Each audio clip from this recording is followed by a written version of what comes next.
right, so today we're going to talk about domain and range, and again, solidify our interval notation.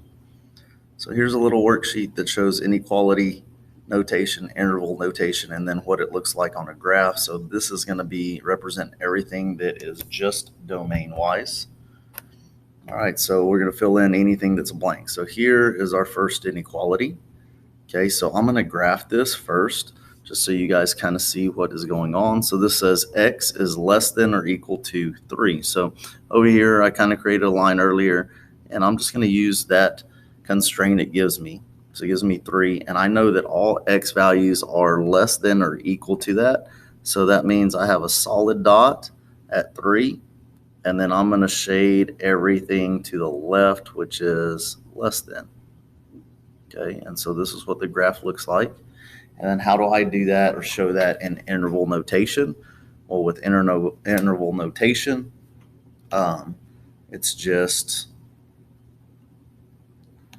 the two constraints, negative infinity, comma, 3. There's a bracket with the 3 and a parentheses with the negative infinity. Let's see if I can make that a little bit smaller. There we go.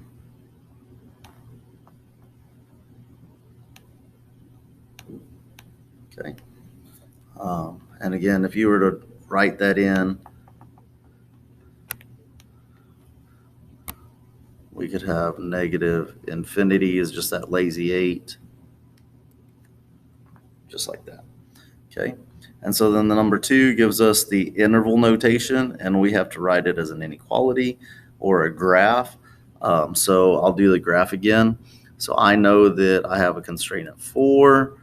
The parentheses by the 4 tells me I have an open dot, and then it goes towards negative infinity. So again, I shade to the left. Okay, and I can write really this domain 2 different ways in inequality notation. I can say that x is less than 4, or I can also say x is really between negative infinity and 4. So I could write it as either of those two ways, and the answer would still be correct. Then moving on to number 3. I read my graph. So here are my two constraints right here, 2 and 6. All right, those are both solid dots, and it's shaded in between. So I know that x is between 2 and 6. And then the solid dots tells me I'm going to have the less than or equal signs on both of those constraints. And then I can write the interval, again, my same two constraints, this time with brackets on each end. And then number 4, again, I like starting with the graph just to kind of see it. So I start with the constraint it gives me, 5, and then it goes to positive infinity. So we have a solid dot because of that bracket. And then we will shade to the right this time because that heads to positive infinity. And again, 2 different ways I can write this. I can simply say x is greater than or equal to 5, or I can say x is between 5 and infinity, and then attached to the 5 is a less than or equal to sign, and then just the less than sign for the infinity.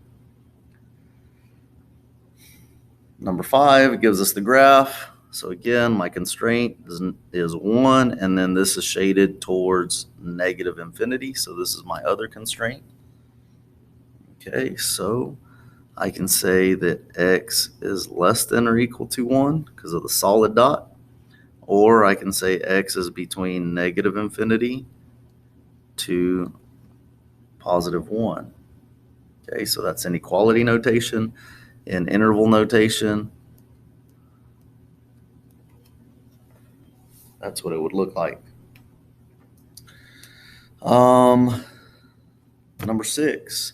Okay, number 6 is different. I'm going to kind of put a star right here by 6, and this is actually called a union.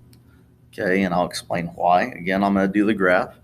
So I have my two constraints, 1 and 5. At 1, I'm going to have an open dot. Okay, and at 5, I'm going to have a closed dot.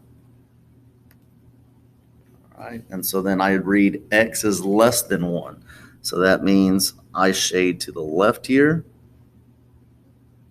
And then it also says x is greater than or equal to 5. So at 5, I shade to the right. Okay, so now I have two parts of my graph. Okay, so I have to do one part for, I'm going to redo this one in red. So I have to write a domain for the part in red. And so that gives me negative infinity to 1. Parentheses on both of those. Okay, and then I'm going to use this big U. That's my union. So that just means that there's another part to my domain. So negative infinity to 1 is one part, and then I have a union, and then the other part is from 5 to positive infinity. So it just means kind of our graph's kind of split up, and there's two parts to it. And we call that a union. Okay. And then number 7, my two constraints right here, negative 5 and negative 1. X is between those, and it looks like we have two open dots, so I use the less than sign only. And then in interval notation, negative 5 and negative 1, both with parentheses. Okay, number 8's a little weird. It says x is any real number. So that just means that, like, if I wanted to put some values here, all that means is that the entire number line is shaded. So it would work for any number. So the domain is all real numbers. Okay, so x is any real number. So this is just saying all real numbers. What's another symbol for all real numbers? It's an R with two stems. Okay, so that R with two stems represents all real numbers. All right, let's look at number 9. Number 9 has a union, right? So we'll do one in blue. So here's one constraint, and then this approaches negative infinity there. And then the other one's in red.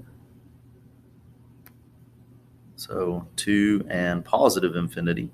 So we do have to do a union. I'm going to do interval first.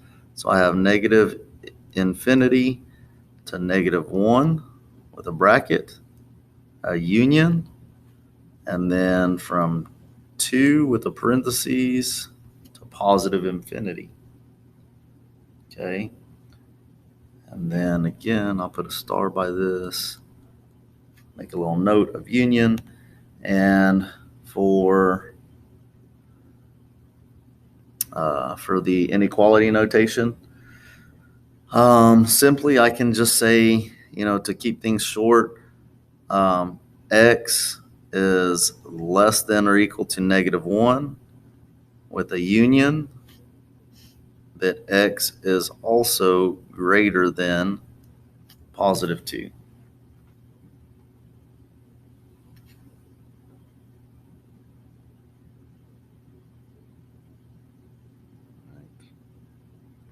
And then number 10, again, I have my two constraints, 1 and 4. The parentheses tell me I have an open dot, and then I am shading in between those. So then for inequality notation, x is between 1 and 4, and then I figure out which inequality symbols I need. Number 11, x is greater than 7, so there's my constraint of 7, open dot, shade to the right, it's heading towards positive infinity, so we have 7 to infinity, again, both with parentheses. And then the last one, two constraints, negative 2 to 2, closed dot on both of them because of the brackets, shading in between, So x is between -2 and 2, less than or equal signs on both of those. Okay, so that's just kind of a review of how to write in interval notation, right? So all we did was the domain. So now on the back side of the sheet, we're going to work on finding the domain and range. In problems 13 through 18, it wants us using interval notation. So we're in practice interval. So domain, remember our assignment. So the domain is measuring the width. Okay, so I like to do these vertical lines in blue, and that kind of shows me my constraints. So this first constraint is 8, okay, or -8, I apologize. And my second constraint looks like it's at +2, okay. And then I'm going to kind of erase this so we can kind of see a little bit better. Perfect. And I have a parentheses at -8 because it's an open dot, and a bracket at 2 because it's a closed dot. Okay, so that's the domain. The range, remember, is measuring how tall this is. So again, I find the lowest point there, that's -4.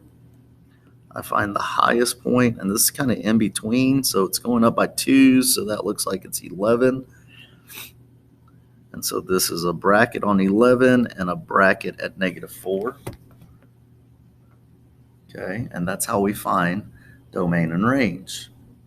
Okay, so moving on to number 14. This is a star union. Okay, so again, I break this up. I have two parts of this graph.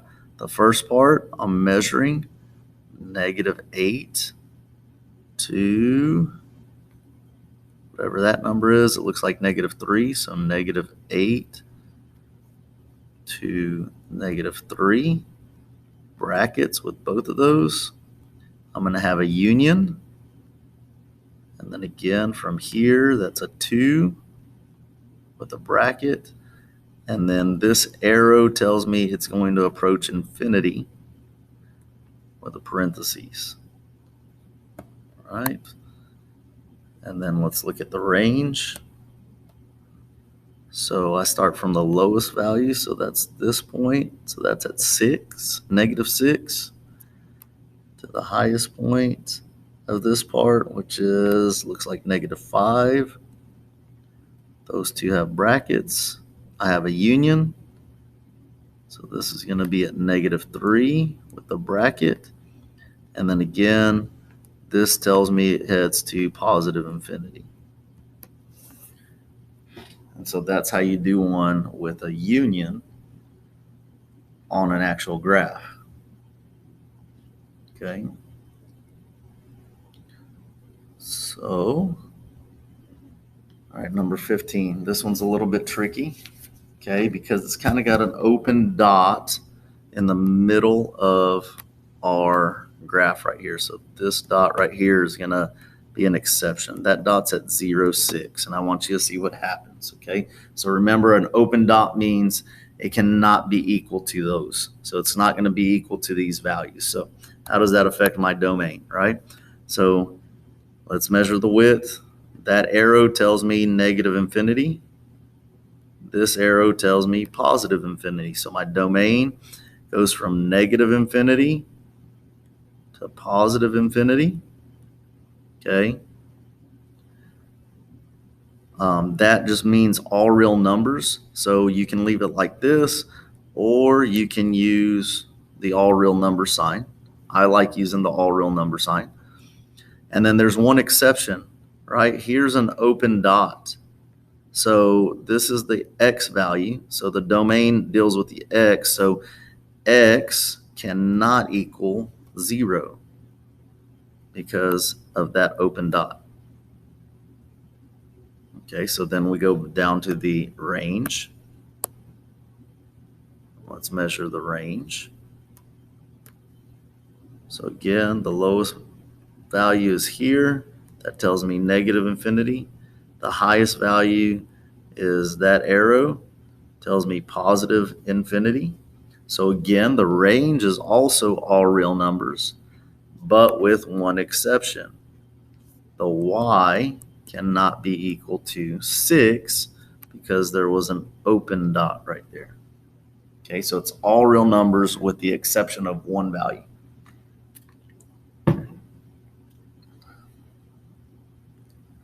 All right, number 16, domain.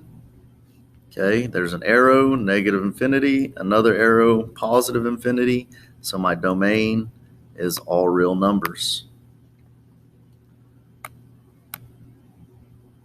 Alrighty. My range, low value is -6 with a bracket because it's a solid line. And then I have two arrows, so that tells me positive infinity.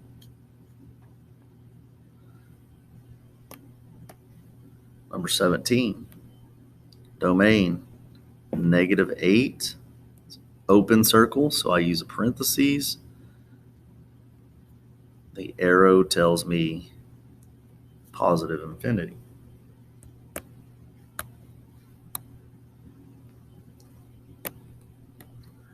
Range, low value is 0. It's a parentheses because of that open dot. High value, arrow tells me I go to positive infinity.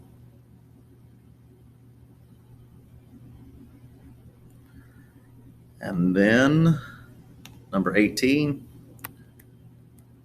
negative infinity, positive infinity. So this is all reals for the domain.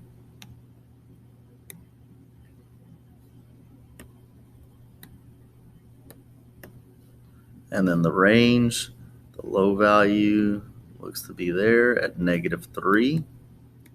Bracket because of solid lines, and then these two head to positive infinity. So it'll be from -3 to positive infinity. All right, so then the rest of this, these next three, they want them in inequality notation. And so these get a little bit more confusing, okay, just because there's unions. So number 19, no union here. Measure the left, -5, brackets. Whoops, not a bracket. We're doing inequality. Let me erase that. So from -5 is less than or equal to x. And then the right side arrow, positive infinity.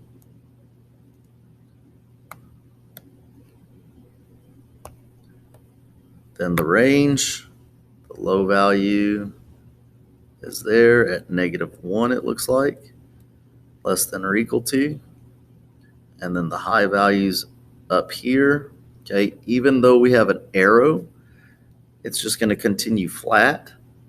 So the highest that this graph ever goes is +5, and it's a solid line at +5, so we have -1 to 5 for the range. All right, so number 20 and 21 both have a union. So again, I'll put a star by this just so we know that those are unions. So we do the first part. This is negative infinity, and this is -2. So the first part goes from negative infinity to -2. We have a union, and then the second part goes from 2 with an open dot to positive infinity. So then that's all my domain. Same thing for the range.